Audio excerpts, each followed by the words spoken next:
What's up mga kapuso? Narito na naman pong muli ang inyong lingkod upang magbahagi ng mga kapanapanabik na ganap dito lamang po sa House of Lies.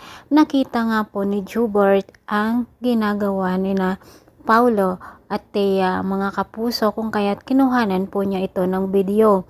Narinig naman ng dalawa ang ingay ni Jobert kung kaya't hinabol nila ito. Ngunit nahulog ang cellphone at hindi nga ito nakita ni Paulo mga kapuso at dinala naman agad sa ospital itong si Jobert. Nag-aalala nga si Thea dahil hindi nila nakita ang cellphone, baka daw makita ito ni Marge at siguradong malalaman na ni Marge ang kanilang ginagawang pagtataksil, ang relasyon nilang dalawa nitong si Paulo. Samantala, napulot nga ng isang kaibigan ni Jobert ang cellphone nito at agad nga ibinigay dito kay Edward. Ibinigay naman ni Edward dito kay Marge ang cellphone. At dito nga napanood ni Marge ang nandoon sa video na paglalampungan ni na Paulo at Thea mga kapuso. Galit na galit nga itong si Mars dito sa kanyang nakita, pati na rin ang kanyang kaibigan ay hindi ito makapaniwala.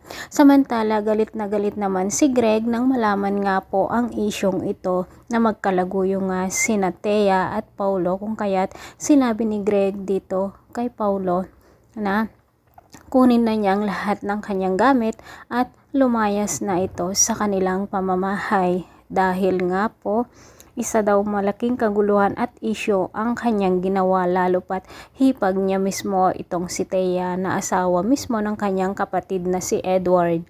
Mga kapuso, talagang nanggigigil naman sa galit itong si Marge. Hindi pa nga nasolve ang problema nang makita niya ang paglalampungan din ng kanyang biyanan na si Greg at ang kanyang ina na si Evelyn, ngunit dumagdag na naman itong kanyang asawa at itong si Thea at nasa ospital pa rin ang kanyang kapatid na si Jobert.